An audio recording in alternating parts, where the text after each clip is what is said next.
Во индустриската зона Новини и Речица ќе инвестира уште една фирма, најави градоначалникот на општина Куманово Максим Димитриевски. Според него станува збор за домашен инвеститор, кумановска фирма за производство на лесна хемиска индустрија. Интензивно се работи во индустријска зона Новини и Речици, онаа што беше земјиште, сега е најголемо градилиште во Македонија. Во моментот имаме две активни инвестиции и имаме најава за уште една инвестиција на веќе купена парцела, која што собственикот ја има купено од државата своевремено, кога државата беше собственик.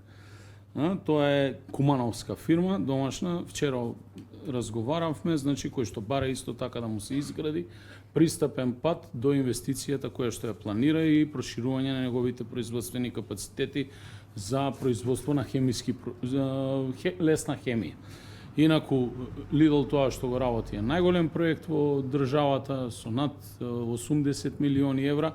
На таа локација и очекуваме епилог од таа инвестиција до крајот на годината.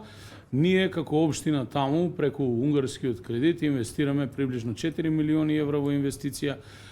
Целата јужна страна на индустријската зона ќе биде комплетно уредена со инфраструктура која што претходно ја споменав, а дополнително има интерес, но мојата идеја е како градоначалник првично да ја направиме инвестицијата, се со цел за да се постигне повисок степен на уредување на земјиштето во зоната, како истото би имало многу поголема пазарна цена.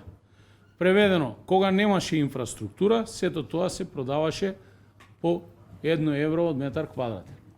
Тоа го продаваше тогаш државата. Кога се изгради делумна инфраструктура или прв пристапен пат до индустријска зона, на тоа јавно надавање цената отиде 15,5 евра по метар квадратен. Дополнително со лицитацијата на Lidl, истото земјиште постигна цена од 31,5 евра по метар квадратен.